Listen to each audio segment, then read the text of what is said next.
As far as the Western Shoshones being here in this valley, they've always been here from forever, I guess. Our stories don't tell us coming here from any place. It tells us that as the Creator went by, He planted His children.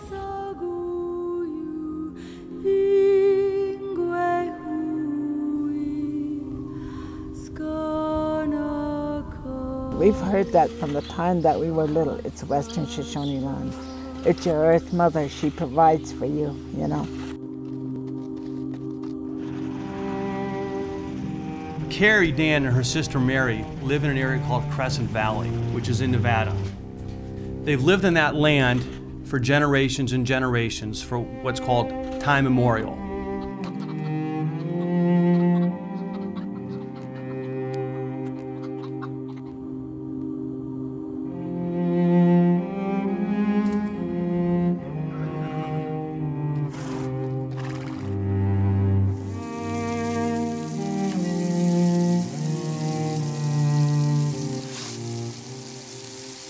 Not bad. Just buckaroo brown. The reason we called this press conference is to confirm title in over 60 million acres of land that belongs to the Western Shoshone Indian Nation. The history of this case goes back to 1863, when the United States government signed a treaty with the Western Shoshone Nation, which is called the Treaty of Ruby Valley. The United States recognized that title in this land is owned by the Western Shoshone Nation. All right, we're all done. I'm gonna eat now. That's yours. The Dans were fortunate enough that their father had homesteaded this property and had enough foresight to actually get private property. But you got to understand that in the West, your base property is worthless without the ability to use the surrounding range. So that's where the dispute is. This valley, mountains around here, that's all part of the traditional range of the Dan family. Up to 1973, you know, we never had problems with our neighbors. I think we have coexisted peacefully with them. And that was what the Treaty of Ruby Valley was about. It's called peace and friendship. The treaty is essentially an agreement on the part of the Western Shoshone to share their homelands. Now, in the years following the treaty, the U.S. government began to treat these lands as belonging to the U.S. and not the Western Shoshone.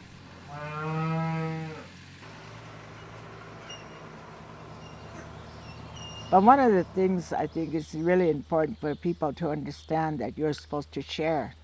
You share the earth because the earth is common. We hold that in common with all life.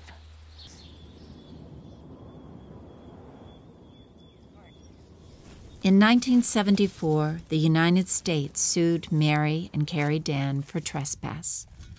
They based their suit on a stipulation by the Indian Claims Commission, a federal agency, that stated in 1962 the Western Shoshone had lost its land to the United States by gradual encroachment. You better see that it's straight, Mary. The Western Shoshone were not permitted to testify, and the Treaty of Ruby Valley was never mentioned. Good enough. Are you sure? Are you sure? So, the U.S. government in 1979 claimed that the Shoshone people had lost title to their land through gradual encroachment of U.S. settlers and were entitled to $26 million for the 24 million acres of their Aboriginal territory. All except for that one post down there. I don't know what kind of eyes you got, but looks straight to me. It's a post, all right. It's a post. Now, when Mary and Carrie Dann made it to the Supreme Court, they wanted to talk about how this title was legally transferred from the Shoshone to the U.S. The Supreme Court looked at the fact that the Secretary of Interior had accepted this award on their behalf and said, well, it's clear that the Shoshone people have been paid, therefore they have no right to come before this court and argue that they have title to these lands. Good enough. So, and you have the government taking money out of one pocket and putting it into another pocket and stating that justice has been done and the Shoshone people have spoken. The land is very important to us. It is very sacred to the Western Shoshone people.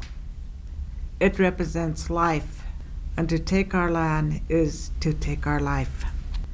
And I find it quite appalling that a country like the United States is legitimizing the theft of the Western Shoshone land.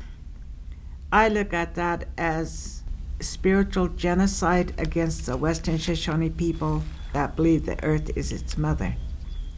It's a death that nobody will ever understand. It's a spiritual death.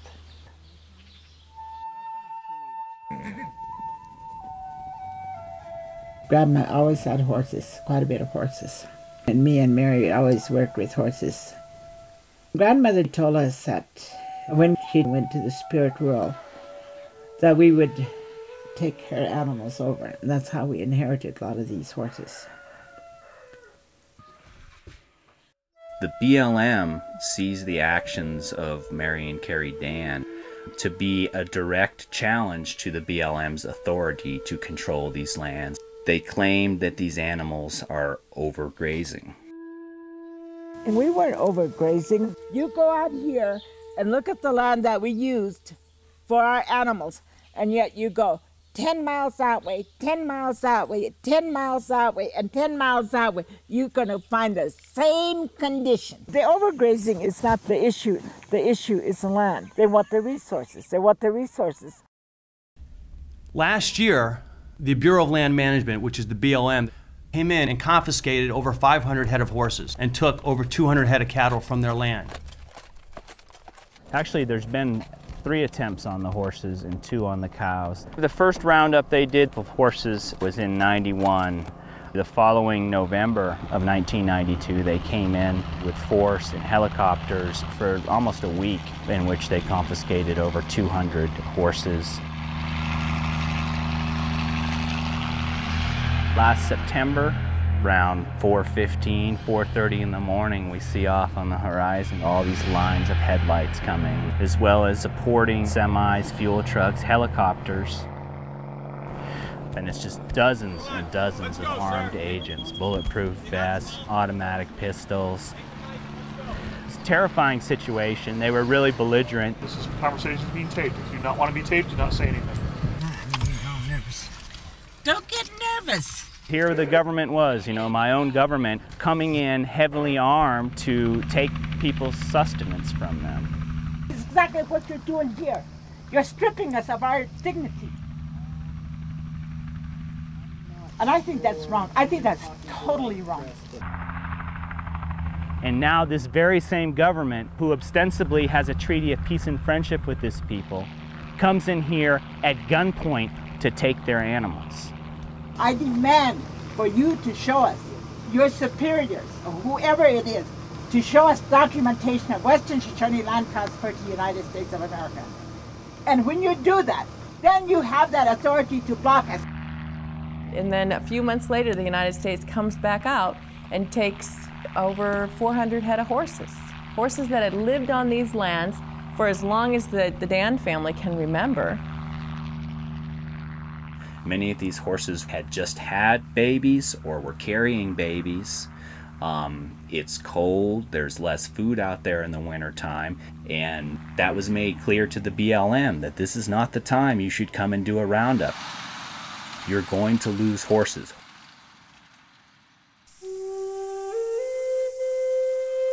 The BLM went ahead anyway, and the sad result has been horses have died, horses have starved, babies have died, all because the BLM had this overwhelming need to get these horses off the range. Some of the horses that the BLM captured were boarded in areas without adequate food. Fenced in and unable to forage for themselves, many died of starvation.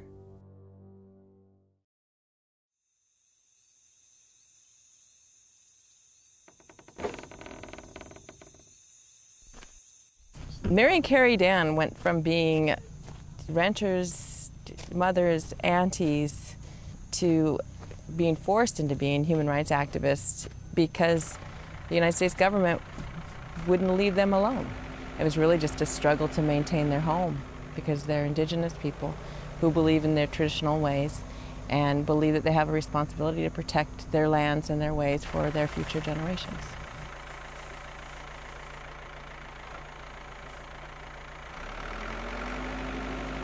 Now you may ask yourself, why would the United States government come in and raid a ranch that's owned and operated by two Western Shoshone grandmothers that have lived there in this land since time immemorial?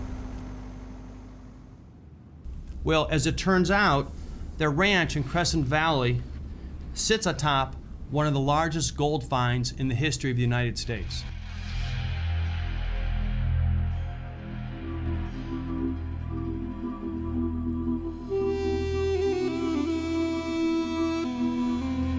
Just 2 or 3 months after the horse roundup in February of 2003, Cortez Gold, it was front page, top fold of the local paper, striking gold, all in big gold letters.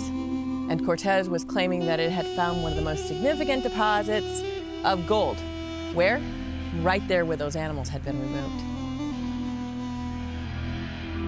If you want to look at degradation of the range, go look over the top of this mountain down into those roads that the mine's been putting in to do their exploration. Or go look into one of these pits. Or go look at all the water they're pumping. And yet, that's not considered degradation of the range? Shoshone land right now is the second largest gold producing area in the world. We've got all of the biggest companies. We've got Barrick, and we've got Newmont, which is the world's largest mining company, and we've got Placer Dome, Kennecott. I mean, just you look down a list of who's who in gold companies, and they're here. Who stands to gain? Follow the money. Who benefits? Horse people don't benefit. BLM doesn't benefit. The Shoshone don't benefit. Does the general public benefit? No. It's taxpayer money. Who benefits? Whoever's going to make money if this whole Shoshone title issue is cleared up. The gold we have out here is microscopic, but to extract it from the rock, the industry developed this process where they, dig the earth out, crush it down, and then leach it with cyanide. And that separates the gold from the rock. Then they take the rock that's left and they make these huge tailings piles.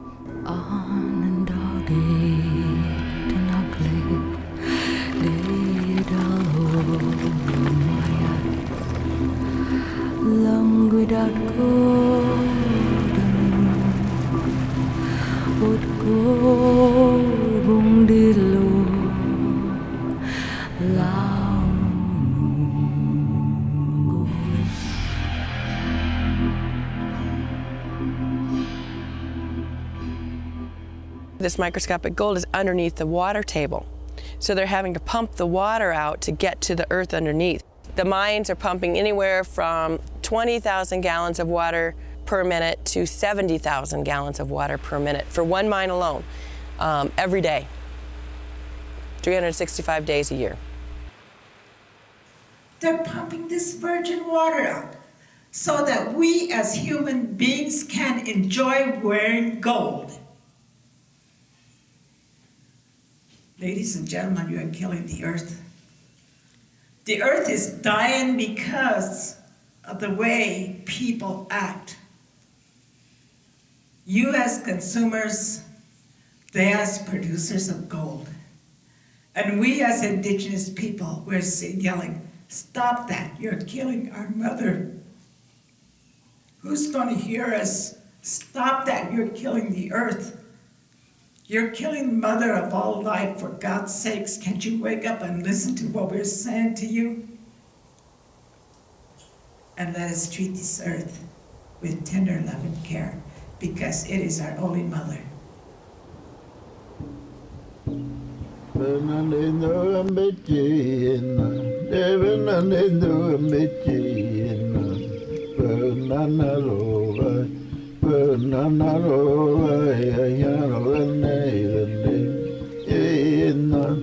The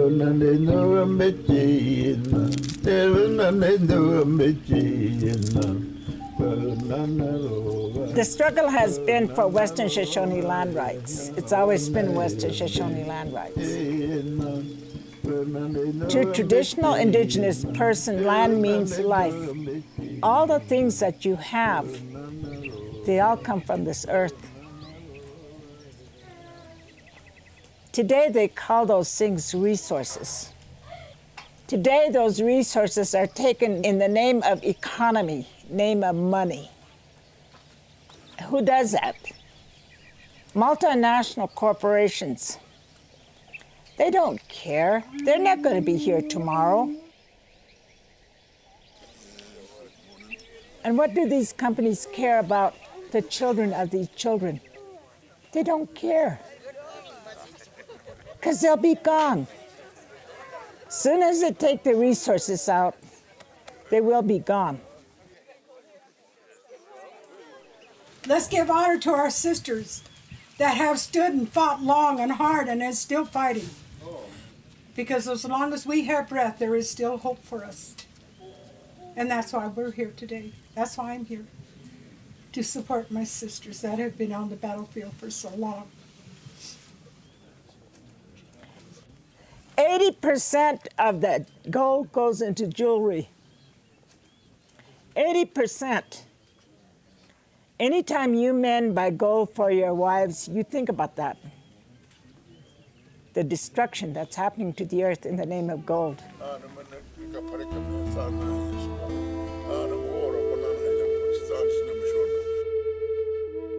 On Earth Day, April 22, 2005, Mary Dann died in an accident on the Dann Ranch.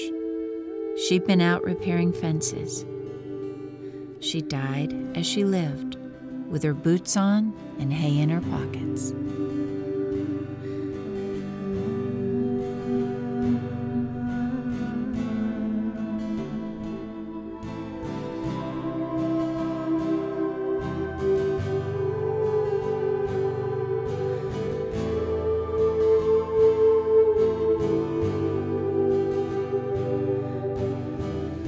Carrie Dann said Mary would not want her death to interrupt the struggle to regain their land rights and human rights.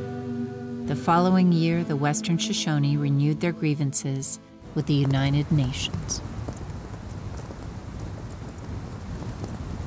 I was involved in the UN CERD presentation. What CERD stands for is the Committee on the Elimination of Racial Discrimination. And that's a treaty body set up under the United Nations system that the United States signed and ratified in 1993, I believe.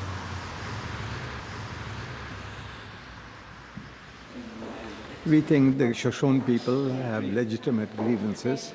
There's an old Roman law, I believe, where there's a wrong, there must be a remedy. And no country, no matter how great or progressive it is a perfect society. There are always elements of ethnic and other kinds of racism or discrimination, and we bring the attention of the party to remedies in terms of the obligations they have voluntarily assumed under the convention. And they rendered a full, formal, urgent action decision against the United States, urging that the United States immediately freeze, desist, and stop from any further actions against the Western Shoshone people, any further legislative efforts to privatize their lands, and to immediately initiate dialogue with the Western Shoshone.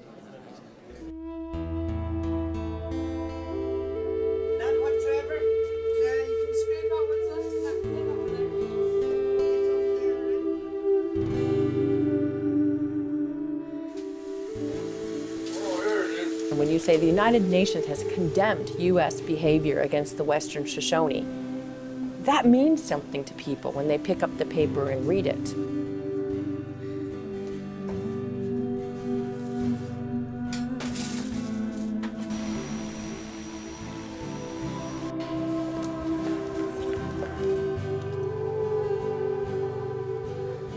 Hello, Charlie, little Julie. Came home finally. They said After we heard the decision from CERD, I was very pleased about it, very happy about it. You got a copy of the decision? Yes. Did it say what you wanted to say? Yes. Okay. Today, in a historical and strongly worded decision by the United Nations Committee on Elimination of Racial Discrimination, CERD, the United States was urged to freeze, desist, and stop action being taken or threatened to be taken against Shoshone peoples. I just hope that, that we'll be able to work with the United States to go forward on something that's favorable towards the indigenous peoples of America. So, that's what Uncle said yesterday, too.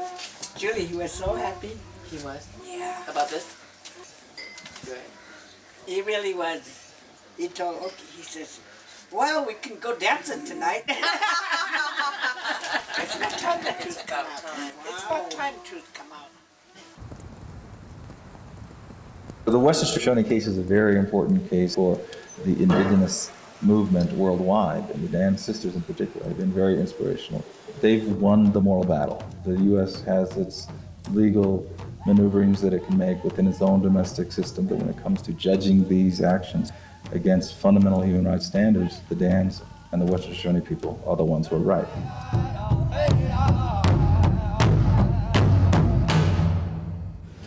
This year, the Committee on Elimination of Racial Discrimination confirmed the Inter-American Commission's finding and issued a full decision under their early warning and urgent action procedures. We were very pleased that these bodies have recognized the wrongs that the government is committing against our people and other indigenous people. I want to thank you for listening to this little old lady. Thank you very much.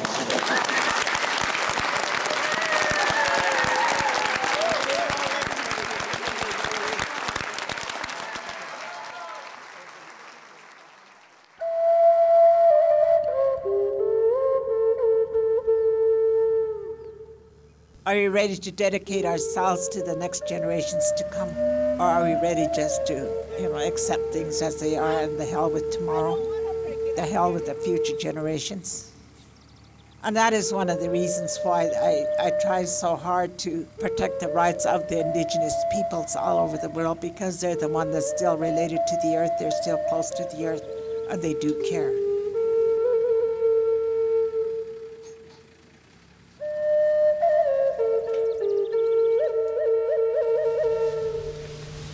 Put a saddle on you and ride you, huh?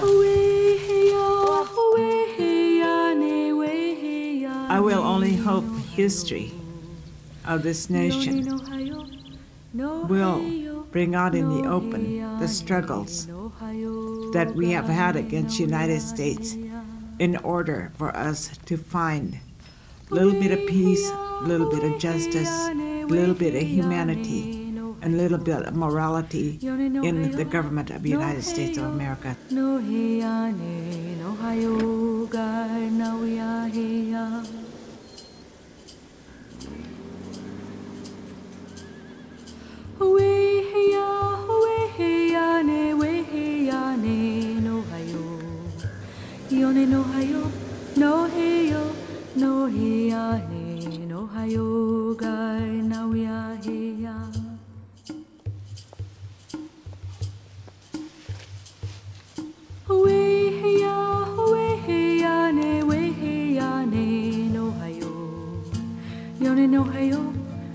heyo, no heyane, no hayo, guy.